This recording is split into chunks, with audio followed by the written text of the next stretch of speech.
everyone. Welcome to Youngstown Studio Show. We do recover. Hey. Today we are excited. We have a couple guests with us. I have Shane DeSmith. I have Alyssa. Yeah, We're always excited. Come on. So, we're going to... Wait, I do want to announce we do have the safe today.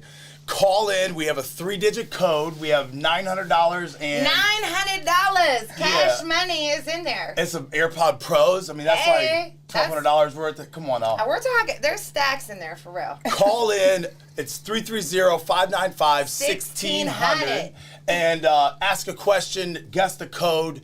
We will be more than happy to ask any questions you guys have for us today. So we're going to jump right off the rip. Shane DeSmith, glad to have you on today. Thanks, Shane is one of my coworkers at California Palms Recovery Center. He's a counselor.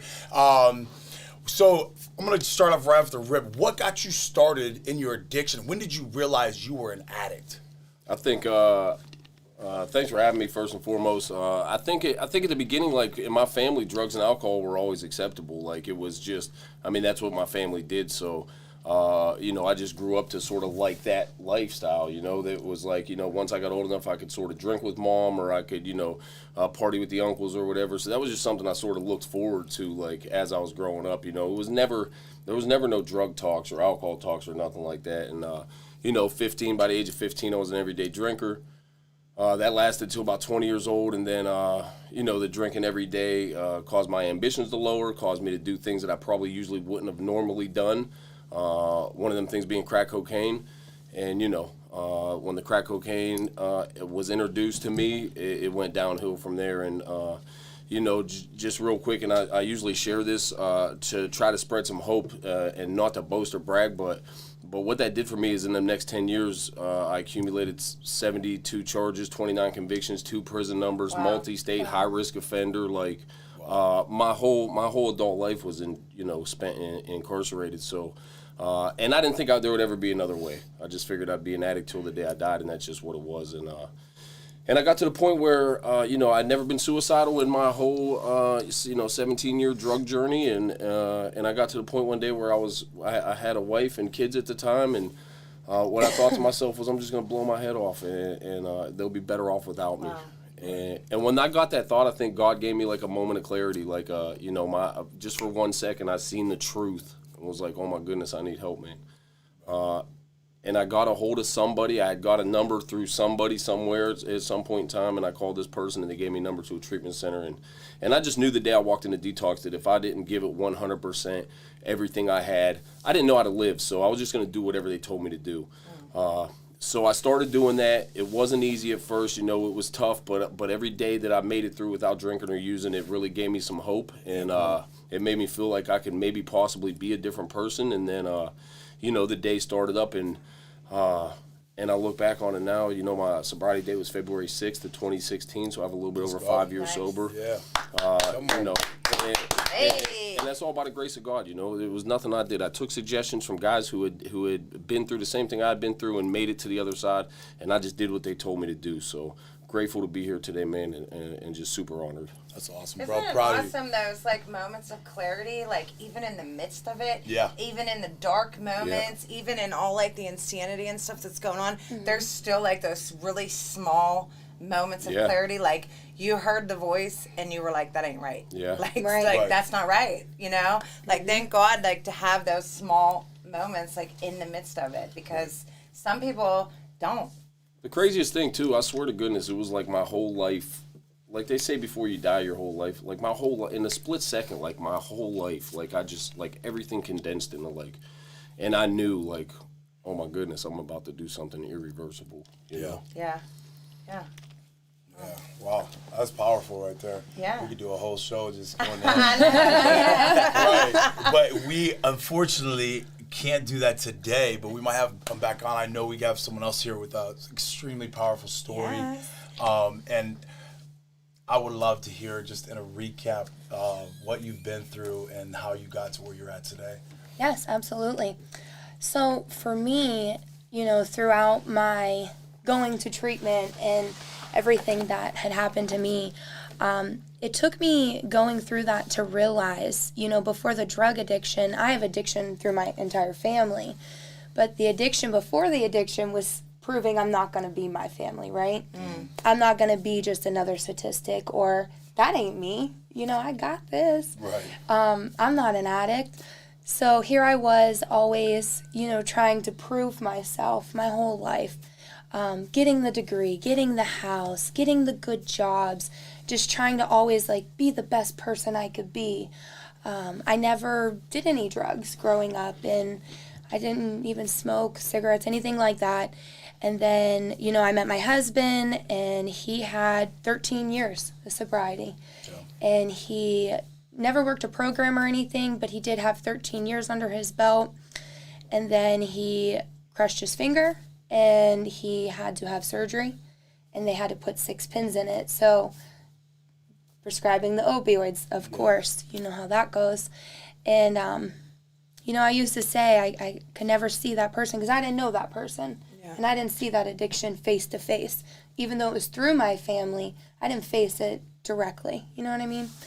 So then once those were prescribed, you know, one day, here, Alyssa, try these pills. And the rest was history. Yeah. Tried those pills, and then I was like, wow, this is how you make, you know, this is how it makes you feel. This is I great. got energy, yeah. I got this, you know. And then, and still, like, I look back in those times, and it took me so long to even realize I was addicted. Because it was always not me. You know, I still had that same mentality, even throughout the whole addiction. I'm not an addict. The whole time.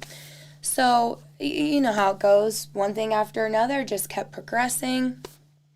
Ended up losing my husband to it. So after I lost him, I was, you know, throughout all of that, I had shared the other day with somebody, you know, the perfect word for my situation and what I was going through was just desperate. Like wanting that different life, like needing it, you know?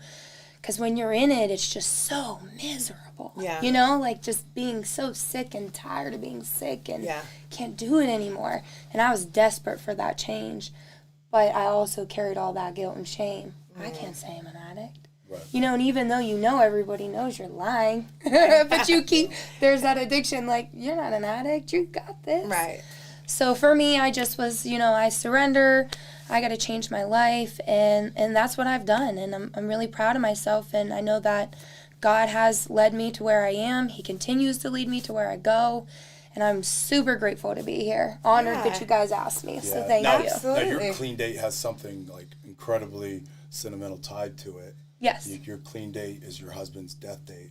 Yes. So, like, that is just something, you know, you got to cling on to. I mean, that's just in hope of him. I mean, that's incredible. Yeah. Yes, and it's ironic, too, you know, with him, he passed on the 18th. So today is 5 months. Let's go. So Come 5 on. months for me. 5 months, 5 years. Yeah. Let's go. Hey, this is great. Yeah, so that's awesome. Every time the 18th comes up, it's crazy because, you know, that was obviously the worst day of our lives. You guys know I have 2 little kids. But every time the 18th comes up, blessings have come. Today I had a job interview. Come on. You know, and I got to go and be present and know what I'm talking about. You know, remember that interview. You were like, so the that blessings went well. are coming. You know? Yeah. And it's always that coming. date. Yeah. They just keep coming. I mean, you talk about you have 5 years clean, you look at where you've been and what you've accomplished. Yeah, man. You know what I mean? And they just don't stop coming. You keep doing that right thing, and it's crazy. I know everybody says that you do the right thing, good things happen, but it's statistically proven. Like, you know, check my track record. Like, You're it really seeing is. it. Yeah. I love it. Yeah.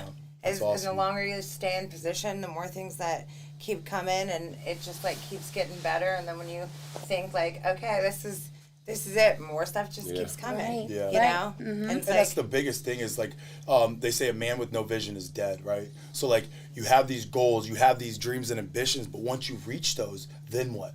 You know, you gotta keep casting those visions in your life. I know a lot of people are like, well, I got this. I reached, and I desperately did everything I had to do to reach this goal and this dream. And then they reach that. And then I've seen so many people go back out after that. Yeah, because you now know what? Right. Yeah, now right. what? Right. Yeah. Right. So that's why they say, like, we have to, like, remain vigilant. Right. You know, like, constantly, like, try to give back, stay humble, just, like, to stay in position, because so many people don't. And then, you know, they go back out. Yeah. And you're like, wait a minute, I don't want to do that no more. And that's what I say about my husband, 13 years. Yeah. That's a long time of recovery. And when you brought that up, it made me think of, like, because our body doesn't know, like, did the doctor prescribe this, or did this come from the dope man off the street? Right. Or, you know, your body doesn't know the difference. And when you're an addict, it doesn't matter. Yep. Right. Because when you unleash the beast, then that's it. Done. It's on and popping. That's why they always say one is too many, 1,000 is never enough. Never enough. Never enough. Yeah. Yeah.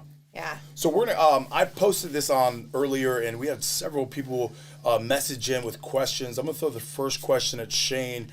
What is the first thing you do when you get triggered, or you feel like you have something coming on? They said this is from Kimber. This is from Kim. Your mom. Your mom. So I guess I'll talk. I'm a firm believer that through contingent on my spiritual maintenance and through working a program of recovery and taking an inventory of myself, as often as possible. Today, I just don't have triggers, and that might sound funny. For me to get triggered, to begin having triggers again, I feel like that would almost be untreated alcoholism for me. But at the beginning, super early on, I can remember back to that, and I swear to goodness, it seemed like it would hit me the most. Like, I didn't really get triggered too much from, like, billboards or going to a convenience store and seeing the beer. Or that almost disgusted me. But when I would lay my head down at night, man, my mind would just start attacking me, and I would see visions of getting high, and what I did personally was I would just continually pray, and I know that might sound funny and I'm not trying to push my beliefs on anybody, but that's what worked for me. And I would just simply say, like, God, please remove these thoughts. God, please remove these thoughts. God, please remove these thoughts. Yeah. And sometimes I would have to do that for just a couple minutes, and it would dissipate. And sometimes I would have to do that until I fell asleep. But I wasn't thinking about getting high no more. I was thinking about saying that prayer, saying that prayer. And that was one of the major things that helped me super early on. It just kept my mind focused on what I was doing and not the what ifs or. Yeah, and they say if you can keep your mind. The craving lasts for 7 minutes. Right, 7 minutes. So if you can keep your mind occupied with something else for 7 minutes, that craving will be gone. That's what they say. It's the same thing with me. Like, I 100% believe, like, cast those demons out, because that's what they are, demons in your thoughts. In the name of Jesus, get out of my head, get behind me. And that's what I do as well. It's what do you do, Alyssa, for that? See, to be honest with you, I kind of have a little bit of the same experience with that. With triggers and cravings for me, I feel like God gave me a blessing. When he had taken Carmen, he had taken that too. So I haven't had one craving, not one trigger. Good. I don't think about it. I've lost so much. Yeah. So for me, there ain't no going back. Right. No matter what. I'm part of the no matter what club. I'm in the Jen and Alyssa no matter what club. Come on. So for me, I don't think about it. I don't want it. I'm just so happy to be free from it that I just want to live all the time. Yeah. But if I was in those situations where I did, potentially have cravings or triggers, Allison's my sponsor. I would call her. If I can't get a hold of her, I'd call my supports, get into the church, get on my knees, do what I got to do, surround myself by the good supports I have. Right. But for me, like I said, that has been a huge blessing. It's like God took him, he took that too. Yeah.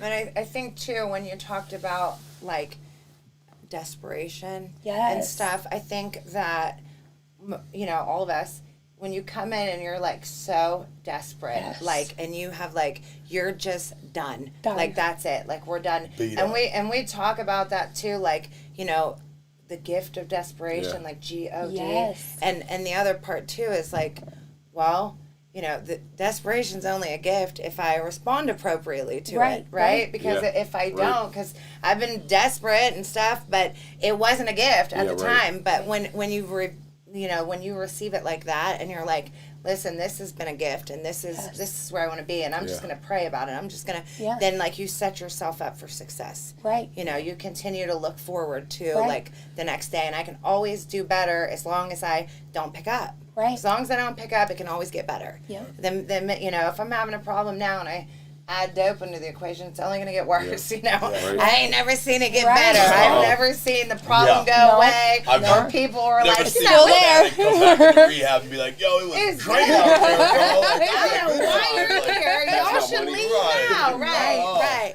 Right. The dope men are fronting. You know what I mean? Everything's free. No. Life is good. It's pure. They're on time. They show up when they say. Nobody says it. Stop it. Again, guys, feel free to call in 330-595-1600. Guess the code, ask a question. Get some money if you win. Get some earpods. Split the money with me or me. Stop it. Shane, I got another question for you. This is coming from a non-addict. Okay. Do you remain going to meetings for the rest of your life? Well, I think I get to if I choose to today. So I'm a firm believer that the 12. I had tried to get sober, by any means necessary multiple times in my life. When I began to work a 12-step program, that's when it actually worked up until this point. So I believe that the 12-step program is the only thing that worked for me. I don't believe that that's the only thing that works for everybody. Maybe your journey to recovery will be a little bit different than mine. But to answer the question, if I don't have to go to the meetings the rest of my life, I get to. So I get to go to my men's group on Sunday and hang out with my buddies and talk about recovery. I get to pop into meetings throughout the week if I'm sitting at home and I'm bored, or I feel like maybe spiritually I'm feeling a little drained. Let me go see if I can give back or receive something from another person who's just like me. So and I think about it. I thought about it before. I woke up in my bed one day, and this was with maybe about 2 years sober, and I thought, like, man, do I really have to keep doing this? Do I really have to keep going to meetings? Do I really have to keep answering the phone when sponsees call? Do I really have to keep praying every day? Do I really have to keep, And what I thought to myself was maybe not. Maybe I don't. Maybe I can stop doing all that stuff right now and be fine the rest of my life. But the thing about it is, I'm not willing to risk it. Yeah, you don't know. I'm not Why willing to stop risk it. something that's working? Right. That's the thing. Like, why would you? Why would I do it? Why would you try I to do fix that? something that's not We right? typically think Right. like that as addicts. We're like, Yeah. this is going really well. Right. Let's So I'll put a quit. wrench I don't in it. need Yeah, this. let me put a wrench in it and see if it's still going to work really well. And then we're like balled up in the corner, Yeah. Yeah. the fetal position, like, oh my God. Yeah, so the bottom line is to that question, Kim, why stop something that's working? You know what I mean? Right. So I really appreciate that question. I liked That's- the way that you answered it, like that we get to, because Yeah. we often talk about Yeah. mindset Yes. is literally everything. everything. Yep. So it's like, when my son's crying at 4 o'clock in the morning, like my thought is like, I get to be his mom today. Yes. I Yes. get Right. to actively participate in my baby's life. So like, that's why I'm Yeah. like, I'm never mad about it. And my or mind frame anything. is like, thank God I have a wife that's Yes, going to get up at 4 o'clock in the morning because I'm asleep. Very true statement. You talk about gift of desperation. You know what I This is very true. Yeah. I am the only one that even budges on. mean? I just don't hear him. It's not my fault. God made me a sound sleeper, thank you, God. And it is what it is. But he knew I needed people in my life that wouldn't be so sound. It was the same thing. Same thing with me and my wife. She used to say, like, you didn't hear the kids screaming last night? I'm like, no. Like, I'm serious. I didn't. You're Right. like, but you get to. Right. You get to get up You're and be welcome. mommy. Guys get that ability that they could like shut their minds Yeah, down. yeah. Us women don't. No. We don't got that. So listen, I got a question from Scott. Scott, how's it going, man? Scott Francis, him and I did some time up in Columbiana County. I hope you're doing well, Scott. Scott has a question. When did you realize you were an addict? I realized when, throughout our circumstance, I realized all the times of saying, like, we can't do this on our own. Yeah. We tried, right? You go through the withdrawals at home. You try to do it. You convince yourself you could do it. I can't even count the times that I've done it. It was so many. And I remember having so many conversations because obviously, we did it together. So many conversations of like, we got it this time. We're going to do it this weekend. We're going to stay home, or we're going to give our kids to this person for a couple days. Yeah. And then what do you think happens? Yeah. Day 2. Yeah. Yeah. Every time, day 2. So after repeatedly, trying to do it on my Vicious own, cycle, yeah. I remember, one of those times just looking at him and being like, we can't do this on our own. Because if we could, we would have. Right. But we're still sick. We need help. Yeah. And doing this, we're going to keep living this life. And what's the definition of insanity? We're just going to keep doing the same thing, living in the same chaos and that same misery, and that's exactly what happened. Outcomes, right? You know what I mean? And expecting something different, because as addicts, we sit there and think, like, this time's going to be different, right? Right. This is going to be the last time. Yeah. Or I'm just going to do this amount, and then I'm going to take it down to here, and then I'm going to be good. Yeah. And it never works, because that's the true addict mentality. Yeah. So that's when I realized, when I knew I couldn't do it on my own, when I needed the help. That was the hardest part, though, for me to admit. Oh, 100%. That's why they make it in the 12-step program is number one. Right. Number admitting. one. You know what I mean? Right. It's admitting. Yeah. Right, because I didn't want the stigma. Or we and- say denial. It's don't Denial, even right. notice I am lying. Right. Because, like, we literally don't. She's full of those. Right. Yeah, come on. You got it, girl. Yeah. Literally, though, it's very difficult to admit it in the very beginning because you're literally like, no, I can get control of this. No. But at the same time, everybody else around you already knows. Oh, your life is unmanageable. Right. Everybody sees Everybody it. but you. Yeah, It's everybody. seeping out. And you're still Yeah. trying to be like, no, I'm not, No, because I I got don't want to this. open my mouth and say that I'm an addict. Right. So I'm not going to go and get help. So I'm going to stay stuck in this misery and insanity Right. because what I'm going to do is tomorrow I'm not going to use. Right. Right. Well, what I meant was next weekend I'm going to stop. Right. Well, you know what I mean? Then this happened and I had to use because I had to get Right. there. And it just Right. like keeps going on and it Right. keeps going on until like you finally are like at the end. The end. Right. Yeah, Right. the end. So now you have a couple numbers. You have all these cases. Like you would have thought. I mean, That would be trust me, enough. I have cases. I would have thought that would have been enough, right? Like A normal person would think that. Right. We're right. like, we're not normal, so we'll put that out there. But so like, when did you? I get it. Like you had that moment of clarity. But like you're telling me, like when you go in and out of jail, in and out of prison, you got to eventually think like, hey, I got this, or I'm an addict, or what did you think? Like, I swear to goodness, they gave me, when they sentenced me to 3 years, what I thought to myself was, I didn't think to myself, man, I really got to figure out how to stop doing what I'm doing so I can never have to be in this place again. At this time, I had 3 kids. My oldest son was 10 years old, so he would have been transitioning from a boy to a teenager while I was in prison, and that was really weighing heavy on me. But I didn't think, like, what I thought to myself was, I better learn how to get comfortable down there because I'm coming back. Like, I just knew, like, it wasn't hard. From very beginning, I admitted I was an addict and an alcoholic, because if I could tell you that I'm an addict and alcoholic, then that was my excuse for all the horrible stuff that I would do to you. Yeah. So it wasn't. Right. I didn't try to hide it. I was like, yeah, I'm an addict. So that's Right, just so what. now you should accept- yeah, right. you That's should just what accept happens. the way that I treat you because Yeah. I'm telling you. Right, that. I because would I'm an pay you addict. back, but I'm an addict. Right. Yeah. Right. I wouldn't have went to the pawn store. You know what I mean? Like, That was like You're my like, get "See, out of can't hold jail. it against Right. me." My proverbial get out of jail free card. Right. Yeah. Except for it didn't work with actual jail. You couldn't get out.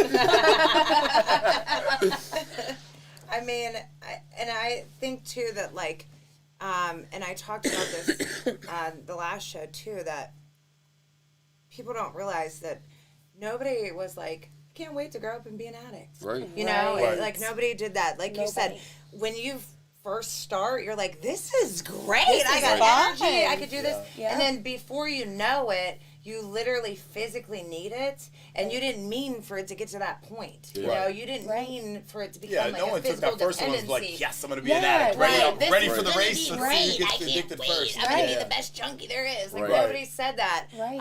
And when people oftentimes are like, well, why didn't you just quit? There is no quit. There is no off switch. Right. You know what I mean? When we're not talking about socially using, Yeah. we're talking about full blown addiction. Yeah. Right. Like there's the line has been crossed. There's no going back now. Like here we Right, are. right. You know, so and I oftentimes think that it's so important that people realize and understand that because for us that our parents, you know, we're not using and thinking, this is great. I'm not going to see my child. Right. I'm not going to raise my kid. Right, I'm right. not going to be able to go to their games. We're not Right. thinking that. Nope. But at the same time, our body is physically sick and our mind is telling us that we're committing suicide because we're not using right Right. now and I'm dying because I'm sick and I'm ill. Right. So that's what it is. And like we're trying to get off sick, really. So at this the kind of end. rolls right into the next question asked. Naomi Parrish asked, I'm going to throw this at you, Shane. Can you or could you see how truly much you were hurting your family during your addiction? Oh yeah, for 100% sure. And I think that was one of the hardest things about ever even thinking about being sober, because if I was sober, then I had to actually think about how I destroyed my family, right? So Kent Coleman, he's a speaker, 12-step fellowship speaker. So he says it one time. He said it one time, and it really makes sense to me. Like, when I'm drinking and drugging, I'm on a train of alcoholism or drug addiction, and everybody that loves me is on that train with me. And that made sense to me, because I'm a tornado, and there's a ripple effect. And somebody told me one time, even in the craziest. Even in a world where I did believe that I was only hurting myself, even in this fantasy land where me using was only hurting myself, what kind of person wakes up every day and intentionally hurts himself? So even if that was true, that's not a good excuse. Yeah, Then I'm still. So yeah, man. But I want to put a little bit of hope on that. I'm telling you, the most crazy relationships that I never thought would be able to be repaired. My oldest son that I was talking about a minute ago, he's 19 now. He just had a baby, so I'm a granddad, and me and him have a great, he's my, we have a great relationship and the relationship. So I believe that people would rather replace bad memories with good memories than hold on to them bad memories. Yeah. Kids especially, but I think people in general. This is just my opinion. But so now it's my job to continue to give good memories. So now if I stop doing that, then of course it's only natural that I start thinking about that bad stuff again. But as long as I'm continuing to provide good memories, then I can start to rebuild them relationships. Yeah. Kids are resilient. Right. They, at the end of the day, they want their parents. Right. That's all they care about. And when you're using, your disease is constantly, the lie is always, they're better off without you. Yeah. And then you hear that so much, and you tell yourself that, and it allows you to stay out there longer because you're like, they're better off without me. But when you get in this process, you realize that was never true. But I can't believe nobody called in. Right. Y'all don't want this money. Come on now. What I'm about to go to the bathroom and call it myself. I was just thinking, what I'm about to do. 595-1600. Come on, call in. I'm about to. Can I call in? Right. Right here. Hello. Am I able to? Call her on the line. Hey, it's me, girl. Ring, ring. So what I wanted to ask my husband, because it says it specifically for you, when you're trying to help others with their journey, and if you get called to help them, and this has happened, so it's a good question for you, and they're using when you arrive, does it trigger you, and what do you do in those types of situations? See, I'm like one of those people, as you know, I mean, you're my wife, and I've brought literally, and I probably shouldn't have done this, I brought addicts to my house at 1, 2 in the morning, and let them stay on my couch. Yeah, I took their cell phones and held them hostage, you know what I mean, so they wouldn't steal stuff out of my house, but I've done that. And I did ask for my wife's approval, but I'm out there, it's crazy. I know a lot of people are like, listen, if I could just help one person, that's not my purpose. I want to help everybody. And that's, I mean, you might call me crazy or that's vain or no, I want to help as many people as possible. And yeah, some of the situations I put myself in aren't great. I mean, I went to a hotel room. I'll give you a story. I went to a hotel room to pick up these 2 guys at 1 o'clock in the morning. They called me. They were afraid for their life, right?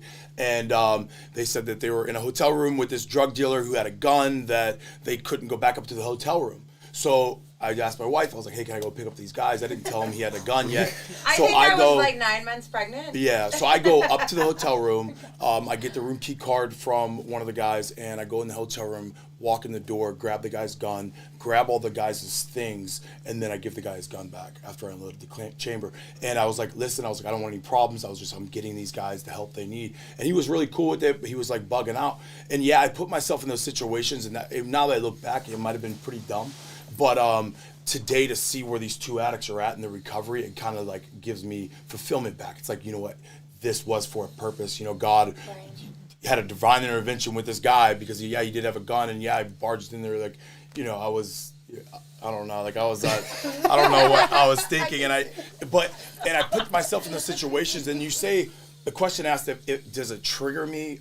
Seeing it does not. Seeing someone used today and seeing how beat up they are, seeing how paranoid they are, seeing how broke they are, seeing how depressed they are, that does not trigger me. Yeah. It's like the I don't want opposite. any parts Yeah. of that. Right. Right. You don't want Yeah. to go back. Right. Yeah. You're like, and you know the same. I mean, you see that you're working with them every day, and that doesn't trigger you seeing someone high. No, heck no. It makes me 1,000 times more appreciative for where I'm at in my Right, life. 100%. Yeah. 100%. So yeah, I do put myself in situations sometimes, or that are a little risky. You know, I feel like I'm the bounty hunter or something, but you know, seeing the rewards of some of these guys, because we do recover. I don't count anyone out, and I hate when I hear people like, well, listen, even if he did recover, he has nothing to live for. Stop that. Right. Stop that. You know, everyone has a purpose. Everyone has to find their why. Why do I want to stay clean? Even if you're not an addict, you have to know a why. Why do I want to get up this morning? You know what I mean? Why do I want to go to the work? Why do I want to do the things that I am supposed to do every day? If you don't have a purpose, you don't have a why, I don't care if you're an addict, I don't care if you work at a hair salon, I don't care if you're a police officer, it doesn't matter. If you don't have a why, you're going to be miserable. Miserable. And that's a simple point. So if you're out there today, you're an addict, you're a parent of an addict or anything like that, you have to have a why, a purpose, a drive, a motivation, and that goes for anybody. It's not just addicts. Yeah.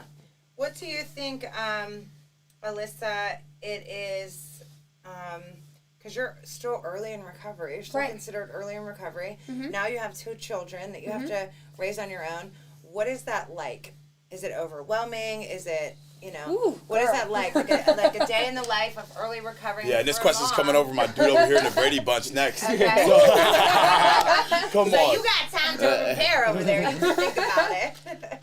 To be honest, it's a lot. You know what I mean? I was obviously used to having a partner. Yeah. Doing 50-50, obviously. We weren't doing our full list through the addiction, but prior, you know what I mean?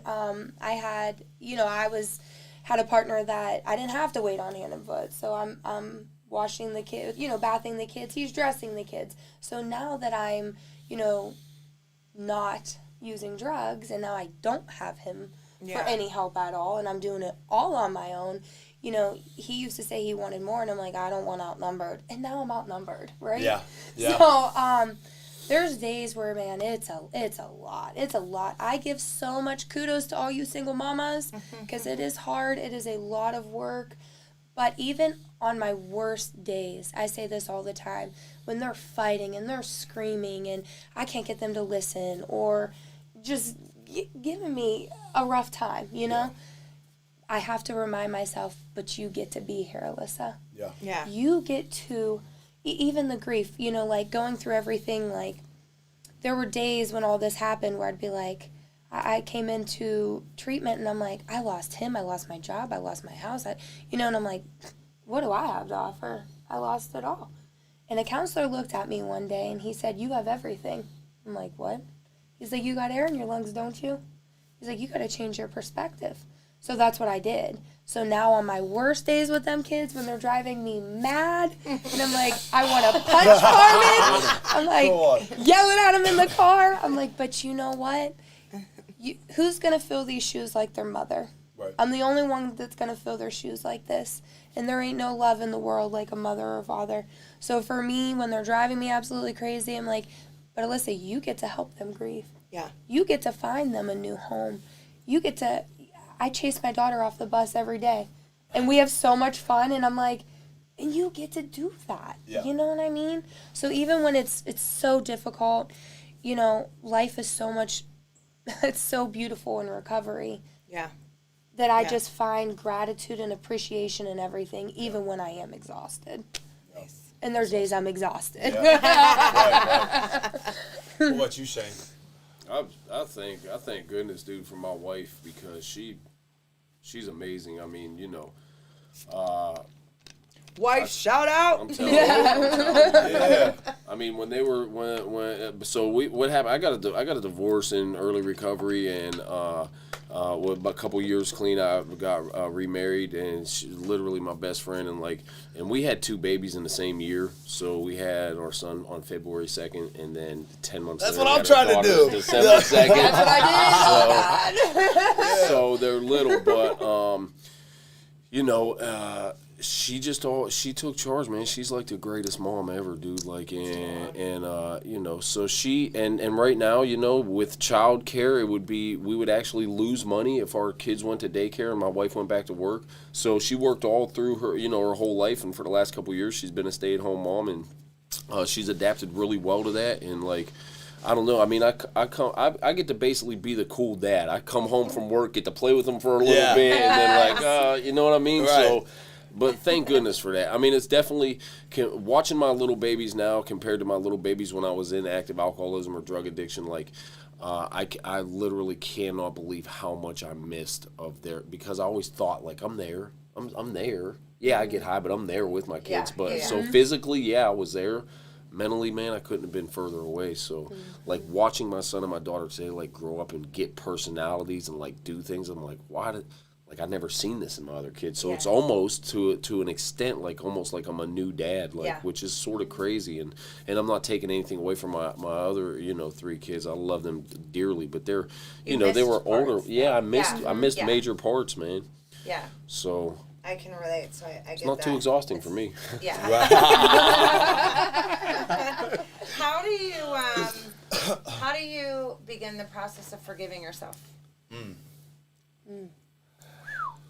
It's coming to you. Whoever. Yeah, who's first? I just was throwing out the question. I'll go Go ahead, first. girl. Go ahead, girl. I'm going to say that was my hardest thing.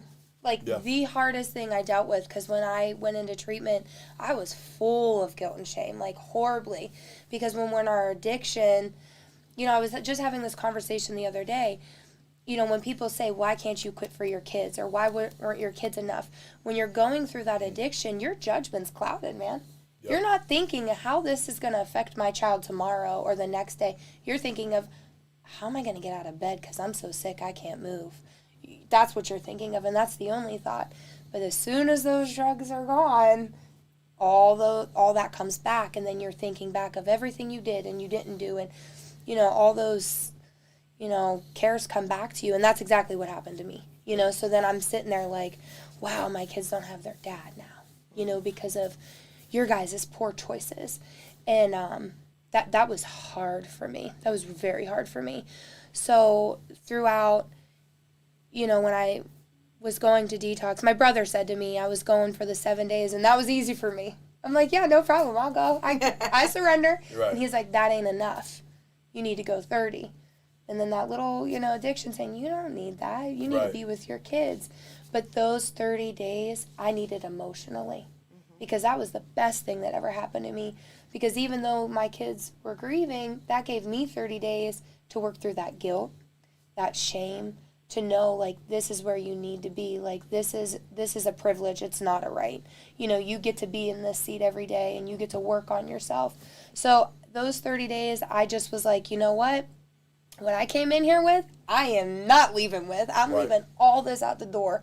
And I had to do that, because if I didn't, that would have ate me alive. So I let all that go, and I just kind of flipped the page, because I couldn't carry that weight on me anymore. Yeah. What about you? How did you start to forgive yourself after, with the numbers and having the kids and all that going on? Like, how did you look in the mirror and was like, I like who I am today? I don't think that time came for me it definitely didn't come early in the beginning. It was definitely an emotional and a mental struggle. Although I didn't really want to get high anymore, and I knew that I was trying to be a different person, and but mentally, man, I would think about that a lot, and it would crush me. So to be honest, and like I said, I'm not trying to plug any type of recovery. I'm just telling my story. A 12-step process, man, is when I started learning about who I was and why I did some of the things that I did. And, I did them things, but there was some underlying stuff behind that, you know what I mean? So, I'm not trying to say, I did that, but it was because of drugs. I did that because I did it, you know? Well, like we say, when I say it every show, like, drugs weren't our problem. Drugs were our solution to a deeper problem. Yes. So the 12 weren't a problem until they ran out. Right. Right. They were never the problem. Right. So 12-step process really got me, it helped me learn facts about myself, and I got to a point where I was able to forgive myself, and I was able to love myself enough to where it didn't matter what anybody thought or said about me, and it didn't matter. You know, I was going to do my best, and if you liked it and accepted it, that was super cool, and if you didn't, that was super cool too, man. You know, Yeah. so. Yeah. Do you advocate for sober living houses, halfway houses, three-quarter way houses, that kind of thing? So Are you a fan of? So for sure, when I went to treatment, I went to detox and then to a 30-day residential, and I remember my ex-wife now, she was my wife at the time. We lived 10 minutes down the road, and I had 3 kids in the house, and a safe house, healthy house. She was sober, and I remember calling her and telling her, I think I should go to a three-quarter house when I leave here, and she got super mad, and she was like crying, and she's like, when is it my turn? Like, you know, I got to wait for you while you're getting high. Now I got to wait for you while you're getting sober. Yeah. So just a real quick story. So, but I knew at that time in my life that I had to do what I had to do for myself, right? So no matter how mad it made or whatever, I should go to this three-quarter house. So I get out of treatment. The guy comes and picks me up. We go right to the sober house a block down the road.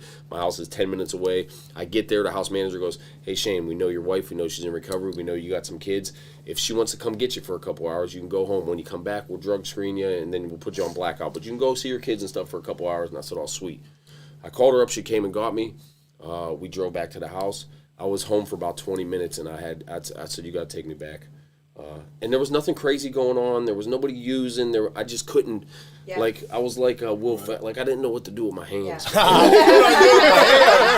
Yeah, right. You know? That's true, though. So if it wasn't for the three-quarter house, and I ended up staying for 2 months, so 90 days altogether, I was away from my home. And I truly believe if I wouldn't have went to a three-quarter house after I left treatment, I don't know if I would be where I'm at today. Yeah. Like, I definitely needed to be able to go home.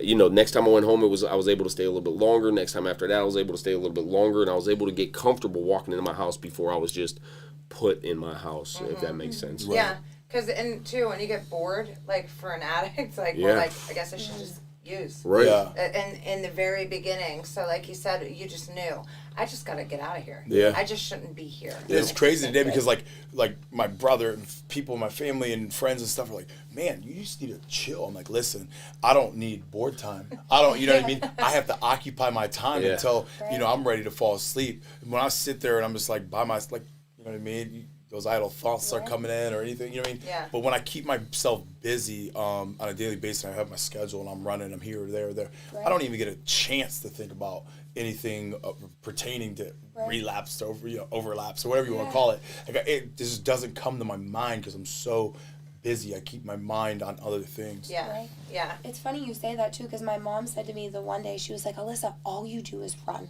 Yeah. Why do you run so much? You're going here, you're going there. Like, you need to just chill out." And I'm like, because when I sit there, it's not that like I sit there and think about Right. drugs or any of those things.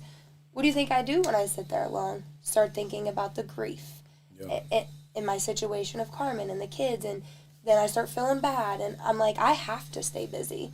Staying busy, that's the best thing for me. You know what Yeah. I mean? So I 100% know exactly what you mean, because I do it every single day.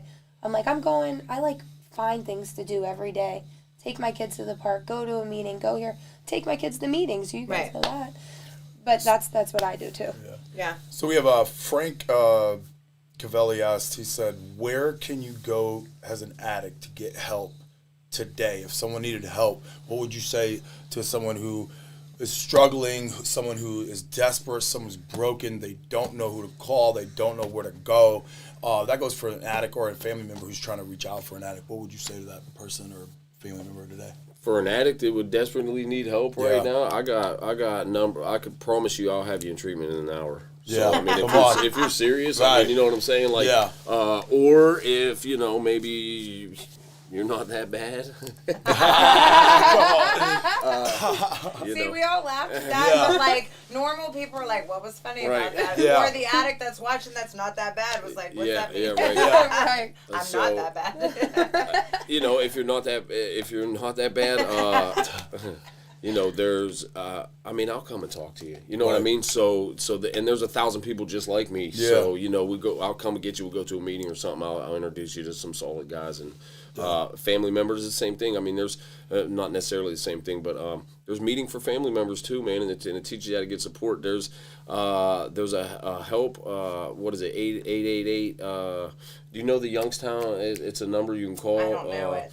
It's 1-888 get help, I believe, and they'll connect you with a recovering with a recovering alcoholic or addict. You could say, hey, I got a son and he's addicted to heroin. I don't know what to do, and they'll connect you with somebody who will walk you through it. Like there's so many nowadays, dude. There's resources on every freaking corner, 100%. man. And if there is someone out there right now who's struggling, I'm telling you right now, call me 330-935-2663. I'm an admissions director. I know pretty much every rehab center and their admissions directors. I can get you help. And like Shane said, I mean, you could hit us up anytime, like legit. Doesn't matter day or night. We all know that I'll run out at 1 a.m. and help you out. So speaking of phone numbers, I don't know why no one called in. Right, this is like the first show I've never heard anybody call in.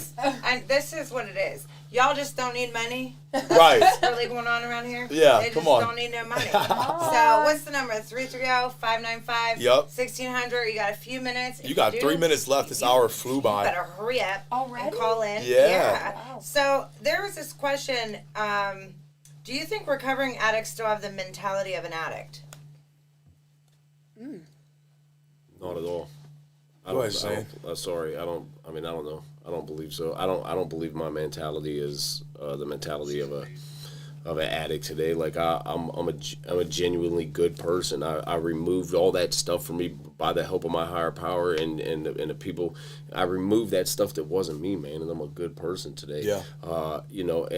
An addict mentality to me is just. I mean, if I'm gonna have an addict mentality, I'm gonna get high because I'm not gonna do that stuff and not be able to you know what I'm saying? I wouldn't feel right. I wouldn't be able to sleep at night.